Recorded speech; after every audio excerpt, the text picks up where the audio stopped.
Hello, everyone, and welcome back to This Day in History, our nightly look back at a specific day in history, where we take a look back at the events of a day, the historic context in which those events took place, and the historic ramifications of those events. As always, if you have not yet, please hit the subscribe button, the bell notification icon to be alerted anytime I post new content, and tell a friend. And without any further ado, this day in history, May the 17th. And on this day, in 1954, the United States Supreme Court handed down a unanimous 9-0 decision in Brown v. Board of Education of Topeka, ruling that racial segregation in public educational facilities was unconstitutional.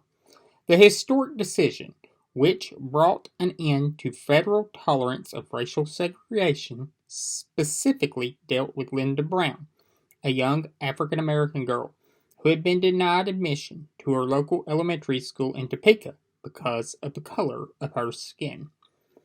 Um, Without a doubt, one of the most important and consequential decisions ever handed down by the High Court. Um, as I said, it was 9-0.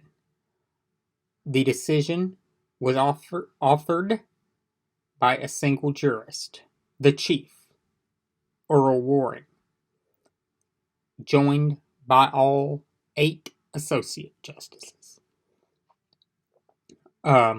This ended a practice that had stood since Plessy v. Ferguson, which set the precedent that allowed racial segregation to occur. In Plessy v. Ferguson, the standard was set separate but equal, and as we all know, you cannot be separate and equal. And this decision had massive consequences. Many southern states tried trickery and chicanery to get around this ruling, but ultimately it was unsuccessful. And a greater America came out of this ruling. Its effects did not take effect immediately. It was a long time coming before schools in this country fully desegregated. And white children and black children and children of all races went to school together.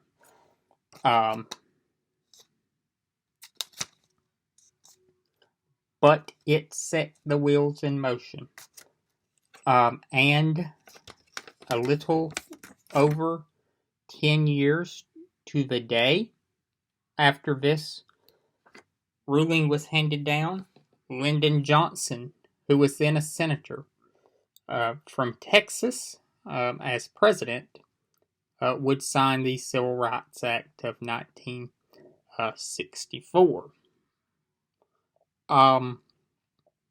Along the way, we would have Martin Luther King emerge as a civil rights leader. We would have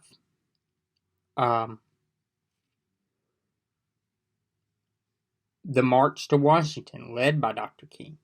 We would have a presidential assassination in Dallas, Texas, and the ascendancy to the Oval Office of a Southern Democrat who would use the force of the office of president to change the country for good and achieve the dream that Kennedy had so long labored for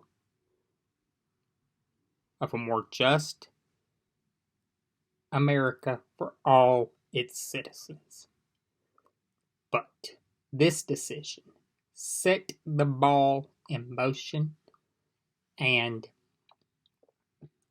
ignited a movement that would ultimately bring down all the barriers of legalized racial oppression in this country. Obviously, remnants of it still exist. Um, but the first moves came today in 1954 with this ruling. It should be noted that one of the jurists on this case that helped bring down legalized racial segregation was a man by the name of Hugo Black.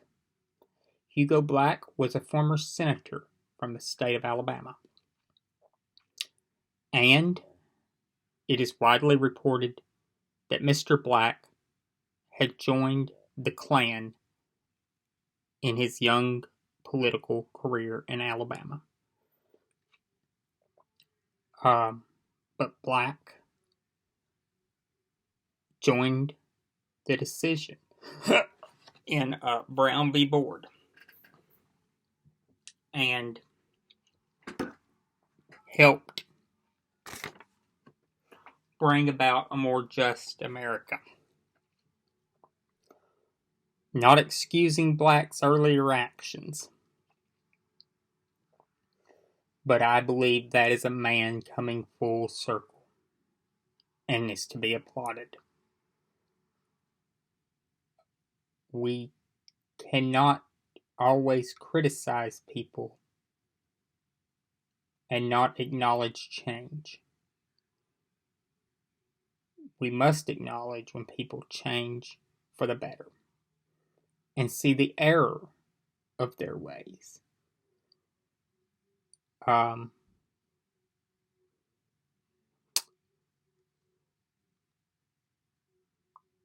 So this today was in 1954 was a big ruling, as it still is. And obviously, in some parts of the South and some parts of the North, segregation still occurs. Not legally mandated, but where people have moved into communities that look similar to them. I have always been lucky in my academic career, from elementary school on through college, to have a diverse classroom. I know that's not always the case to poor people that grew up even in my county. But for me, it was always a source of pride. I will see you all tomorrow. Have a good day and a good night.